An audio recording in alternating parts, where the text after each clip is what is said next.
For a sequence of real numbers, if this is equal to n square plus 2n for all natural numbers, then the sum of x49 and x50 is equal to, we can again say it's a medium level question from algebra.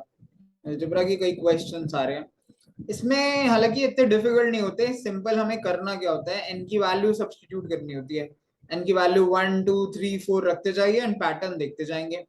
Let's try. मान लीजिए n की value 1 डालूं तो it will be x1 which is equal to, मैं देखूंगा x1 क्या आ रहा है, x2 क्या आ रहा है, x3 क्या आ रहा है, x4 क्या आ रहा है, x5 क्या आ रहा है, उसके बेस पे मुझे बाकी की चीजें भी जज हो जाएंगी. अगर x1 डालूंगा तो ये सिर्फ फर्स्ट टर्म ली जाएगी एंड राइट हैंड साइड बनेगा 1 square plus 2 into 1, 1 square plus 2 into 1 which is equal to 3.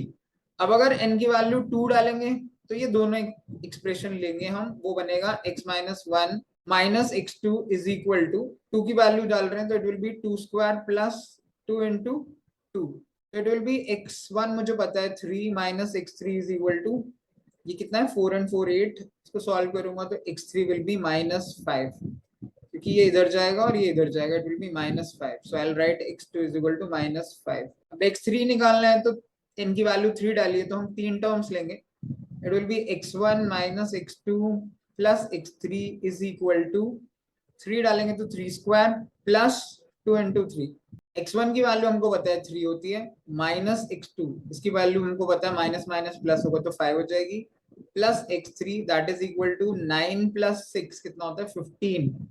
So x3 will be 8 minus होगा 15 से x3 will be 7, so you can write this will be 7. Let's try. अब n की value 4 डालेंगे तो 4 तक जाएगा which will be x1 minus x2 plus x3 minus x4 which is equal to 4 डाल के देखते हैं, it will be 4 square plus 2 into 4.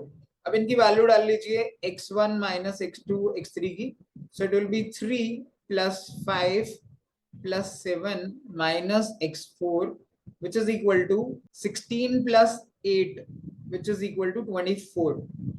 इससे सॉल्व करेंगे तो x4 will come because x4 इधर ले जाएंगे इधर आएगा, ठीक है, 8 7 15, it will be minus 9 x4, so it will be minus 9. So I can now see the pattern. जो पहली टर्म है वो 3 है तो अगली टर्म 5 है, लेकिन साइन बदल रहा है. देखिए अगर साइन छोड़ दें पहले तो 2 2 का डिफरेंस आ रहा है, अगली जो टर्म है वो फिर साइन बदल रहा है और 2 का डिफरेंस है, अगली टर्म में फिर साइन बदल रहा है और 2 का डिफरेंस है, ठीक है. जो ऑड वाली टर्म्स है वो पॉजिटिव है, जो इवन वाली है वो नेगेटिव है. ध्यान से देखिए, ऑड वाली पॉजिटिव, इवन वाली नेगेटिव.